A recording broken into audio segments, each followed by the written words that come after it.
जय हिंद कमांडोस, मैं योगेश यादव पृथ्वी army classes में आपका स्वागत करता हूं। आज मैं आर्मी के एग्जाम के लिए जो महत्वपूर्ण क्वेश्चन आते हैं वो मैं लेकर आया हूं, जो कि आर्मी के एग्जाम में कहीं ना कहीं पूछे जाते हैं। ज़्यादा समय न लेते हुए बढ़ते हैं हमारे सेशन के पहले क्वेश्चन की ओर। जो हमारे सेशन का पहला क्वेश्चन है वह है, भारत में सर्वाधिक मूंगफली उत्पादक राज्य है। भारत में सर्वाधिक मूंगफली उत्पादक राज्य है कौन है? गुजरात है, कर्नाटक है, आसम है या उत्तर प्रदेश है? अगर हम बात करें उत्तर प्रदेश की, उत्तर प्रदेश में सर्वाधिक गन्ने का उत्पादन होता है। जो गन्ने का सर्वाधिक उत्पादन होता है वो उत्तर प्रदेश में होता है। अगर हम बात करें चाय का, आसम में चाय का सबसे ज़्यादा उत्पादन होता है।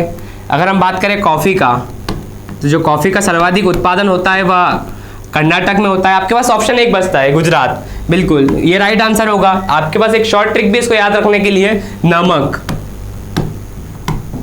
न से नमक, म से मूंगफली, क से कपास, ये तीनों का सर्वाधिक उत्पादन जो होता है वह भी गुजरात में होता है। आपको ये भी याद रखना है। बढ़ते हैं अगले क्वेश्चन की ओर। विश्व छात्र दिवस कब मनाया जाता है?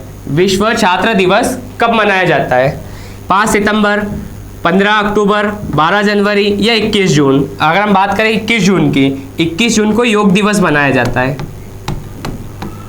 21 जून को योग दिवस मनाया जाता है। अगर हम बात करें 12 जनवरी की, 12 जनवरी को राष्ट्रीय विवाह दिवस मनाया जाता है। राष्ट्रीय विवाह दिवस है वो 12 जनवरी को मनाया जाता है। 15 अक्टूबर विश्व छात्र दिवस है वो 15 अक्टूबर को मनाया जाता है। इसका बी का आंसर बिल्कुल राइट होगा। अगर हम बात करें 5 सितंबर की, तो 5 सितंबर को शिक्षक दिवस मनाया जाता है। तो शिक्षक दिवस है वह 5 सितंबर को मनाया जाता है। आपको ये भी याद रखना है। बढ़ते अगले क्वेश्चन की ओर। भारत में सर्वाधिक जनसंख्या घनत्व वाला राज्य कौन सा है? भारत में सर्वाधिक जनसंख्या घनत्व वाला राज्य कौन सा है? उत्तर प्रदेश, बिहार, राजस्थान या इनमें से कोई नहीं? इसका राइट आंसर है बिहार। जो भारत में सर्वाधिक जनसंख्या घनत्व वाला राज्य है वह बिहार है। अगर हम बात करें जनसंख्या से, तो जनसंख्या से उत्तर प्रदेश है। अगर जनसंख्या की दृष्टि से देखा जाए तो वह उत्तर प्रदेश है। अगर हम क्षेत्रफल की दृष्टि से देखें तो वह राजस्थान है। अगर हम क्षेत्रफल की दृष्टि से देखते हैं तो वह राजस्थान है। आपको ये भी याद रखना है। बिल्कुल इसका जो राइट आंसर है वो बिहार है, ऑप्शन बी। बढ़ते हैं अगले क्वेश्चन की ओर। नील नदी का वरदान किसे कहा जाता है? नील नदी का वरदान किसे कहा जाता है?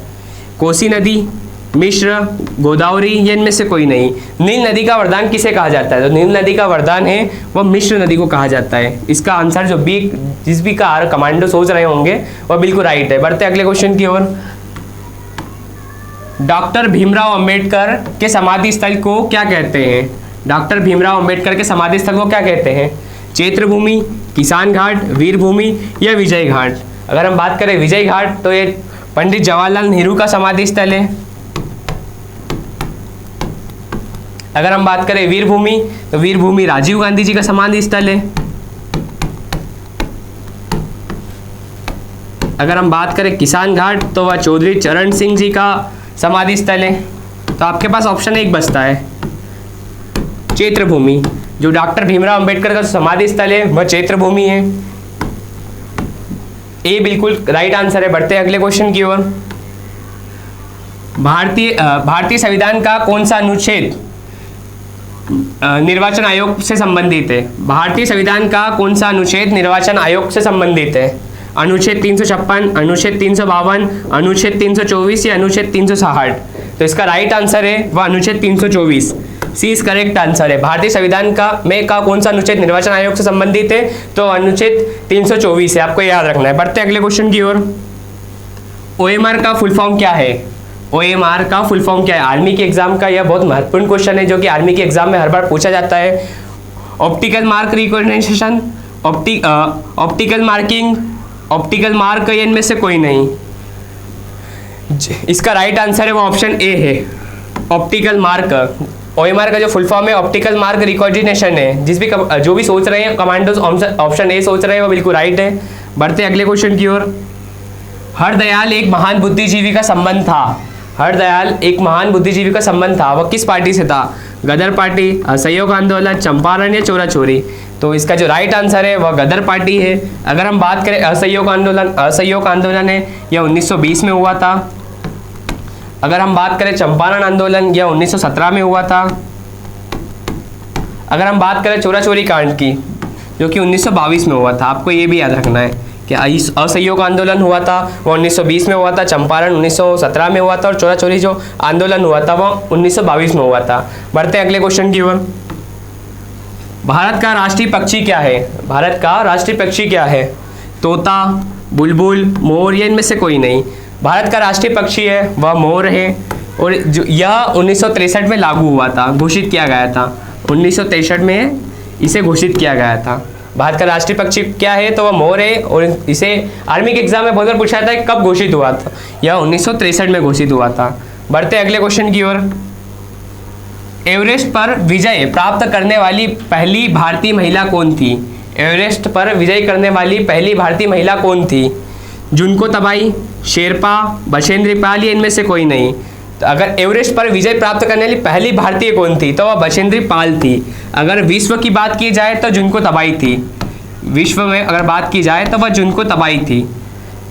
इसका जो आंसर राइट आंसर है वो ऑप्शन सी है। बढ़ते हैं अगले क्वेश्चन की ओर। उज्जैन इनमें से संबंधित है। उज्जैन इनमें से संबंधित है। कालिदास से, कबीर से, तुलसीराम से, ये इनमें से कोई नहीं। उज्जैन इनमें से संबंधित है। जिस भी कमांडो का आंसर ए सोच रहे हो बिल्कुल राइट है। कालिदास। कालिदास ने एक प्रसिद्ध मंदिर वहाँ पर निर्माण कराया था, गंडकालिका मंदिर, जो कि उज्जैन का प्रसिद्ध मंदिर है। बढ़ते हैं अगले क्वेश्चन की ओर। संयुक्त राष्ट्र संघ का मुख्यालय स्थित है। संयुक्त राष्ट्र संघ का मुख्यालय स्थित है, कहाँ पर स्थित है? लंदन में, न्यूयॉर्क में, वाशिंगटन में, इनमें से कोई नहीं। संयुक्त राष्ट्र संघ का मुख्यालय स्थित है। जो संयुक्त राष्ट्र संघ का मुख्यालय है वह न्यूयॉर्क में स्थित है, और इसका जो स्थापना हुई थी वह 24 अक्टूबर 1945 में हुई थी। 24 अक्टूबर 1945 में हुई थी। संयुक्त राष्ट्र संघ का मुख्यालय स्थित है तो वह लंदन न्यूयॉर्क में स्थित है, और जिसकी स्थापना हुई थी वह 24 अक्टूबर 1945 में हुई थी। आपको ये भी याद रखना है। बढ़ते हैं अगले क्वेश्चन की ओर। प्रथम अफीम युद्ध के बाद की संधि का नाम क्या था? जो प्रथम अफीम युद्ध हुआ था उसके बाद की संधि का नाम क्या था? तियानजिन संधि, कोहाट संधि, नानजिंगा संधि या पेकिंग संधि? तो इसका जो राइट आंसर है वो ऑप्शन सी है, नानजिंग संधि। प्रथम अफीम युद्ध के बाद की संधि का नाम क्या था? वो नानजिंग संधि था। जी, इसका जो राइट आंसर है वो ऑप्शन सी है। बढ़ते हैं अगले क्वेश्चन की ओर। लोकसभा के अध्यक्ष का चुनाव किसके द्वारा किया जाता है? लोकसभा अध्यक्ष का चुनाव किसके द्वारा किया जाता है? प्रधानमंत्री, राष्ट्रपति, सांसद के दोनों सदनों के, या लोकसभा के सदस्यों? तो इसका जो राइट आंसर है वो लोकसभा के सदस्यों। अगर हम बात करें लोकसभा के जो सदस्यों का कार्यकाल होता है, इनकी जो न्यूनतम एज होनी चाहिए वह 25 वर्ष होनी चाहिए। उनका कार्यकाल होता है वो 5 वर्ष का होता है। और वर्तमान में कितनी सीटें हैं?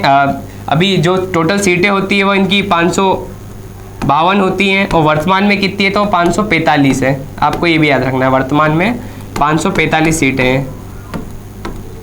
बढ़ते हैं अगले क्वेश्चन की ओर। नए युग का प्रतीक किस औद्योगिक को माना जाता है? नए युग का प्रतीक किस औद्योगिक को माना जाता है? कपास, स्टील, ऊनी या लोहा? तो इसका जो राइट आंसर है वो ऑप्शन ए है। नए युग का प्रतीक किस औद्योगिक को माना जाता है? तो कपास को माना जाता है। यह आर्मी के एग्जाम के बहुत महत्वपूर्ण क्वेश्चन है, जो कि कहीं ना कहीं आपके एग्जाम में पूछे गए हैं, हर सत्र में पूछे गए हैं। बढ़ते अगले क्वेश्चन की ओर। पानीपत का प्रथम युद्ध कब हुआ था? तो पानीपत का प्रथम युद्ध कब हुआ था? 1526, 1556, 1761 या 1919? अगर हम 1919 की बात करें तो 1919 में जलियांवाला बाग हत्याकांड हुआ था अमृतसर पंजाब में। जो पानीपत का तृतीय युद्ध था वो 1761 में हुआ था, तृतीय युद्ध। अगर हम बात करें प्रथम युद्ध, हमारा क्वेश्चन था प्रथम युद्ध कब हुआ था, जो इसका ऑप्शन है इस राइट आंसर। 1526 में पानीपत का प्रथम युद्ध हुआ था। जो द्वितीय युद्ध हुआ था वो 1556 में हुआ था, और तृतीय युद्ध हुआ था वह 1761 में हुआ था। अगर 1919 की बात करें तो 1919 में जलियांवाला बाग हत्याकांड हुआ था अमृतसर पंजाब में। आपको ये भी याद रखना है। बढ़ते हैं अगले क्वेश्चन की ओर। गांधी जी को सबसे पहले राष्ट्रपिता किसने कहा था? गांधी जी को सबसे पहले राष्ट्रपिता किसने कहा था? रविंद्रनाथ टैगोर, सुभाष चंद्र बोस, पंडित जवाहरलाल नेहरू या इनमें से कोई नहीं? गांधी जी को सबसे पहले राष्ट्रपिता किसने कहा था? अगर हम बात करें रविंद्रनाथ टैगोर ने महात्मा गांधी जी को सबसे पहले महात्मा की उपाधि दी थी। हमारा क्वेश्चन ये नहीं है, हमारा क्वेश्चन है गांधी जी को सबसे पहले राष्ट्रपिता किसने कहा था? तो वह कहा था सुभाष चंद्र बोस ने। गांधी जी को सबसे पहले राष्ट्रपिता सुभाष चंद्र बोस ने कहा था। अगर हम बात करें पंडित जवाहरलाल नेहरू की, पंडित जवाहरलाल नेहरू भारत के प्रथम प्रधानमंत्री थे, आपको ये भी याद रखना है, भारत के प्रथम प्रधानमंत्री।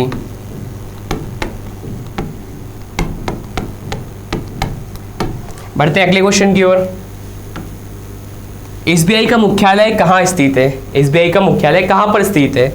आपसे बहुत बार एग्जाम में पूछा जाता है कि बैंक ऑफ इंडिया बीओआई का मुख्यालय कहाँ स्थित है?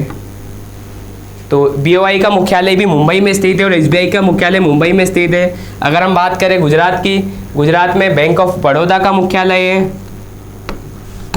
Bank of Baroda. अगर हम बात करें बेंगलुरु की, तो बेंगलुरु में कैनरा बैंक का मुख्यालय है, आपको ये भी याद रखना है। मुंबई में एसबीआई और बैंक ऑफ इंडिया का मुख्यालय है, गुजरात में बैंक ऑफ बड़ौदा का है और बेंगलुरु में कैनरा बैंक का है। बढ़ते हैं अगले क्वेश्चन की ओर। पहली भारतीय ट्रेन जिसने मुंबई से थाने तक की दूरी तय की थी, पहली भारतीय ट्रेन जिसने मुंबई से थाने तक दूरी तय की थी, कितनी की थी? 2 किलोमीटर, 34 किलोमीटर, 56 किलोमीटर या 104 किलोमीटर? जो भी कमांडोज आंसर बी सोच रहे होंगे वो बिल्कुल राइट है। जो पहली ट्रेन जिसमें मुंबई थाने चली थी उसने 34 किलोमीटर दूरी तय की थी, बिल्कुल, जिसका जो राइट आंसर है ऑप्शन बी है। बढ़ते हैं अगले क्वेश्चन की ओर। पाकिस्तान का नाम किसने गढ़ा था? पाकिस्तान का नाम किसने गढ़ा था? मोहम्मद अली जिन्ना, लियाकत अली खान, फजलुल हक, चौधरी रहमत अली। पाकिस्तान का नाम किसने गढ़ा था? तो पाकिस्तान का नाम जो नाम गढ़ा था वह चौधरी रहमत अली ने गढ़ा था। इसका जो राइट आंसर है ऑप्शन डी है। यह आर्मी के ऐसे महत्वपूर्ण क्वेश्चन थे जो कि हर बार एग्जाम में पूछे गए हैं। आप अगर ये 20 क्वेश्चन याद करते हैं, अगर आप कभी भी कोई सा भी मॉडल टेस्ट पेपर उठाकर देखते हैं किसी भी क्लासेस का, तो आपको यह क्वेश्चन 3 से 4 क्वेश्चन आपको हमेशा वहाँ पर मैच मिलेंगे। इसी के साथ हमारी क्लास यहीं समाप्त होती है। जय हिंद, जय भारत।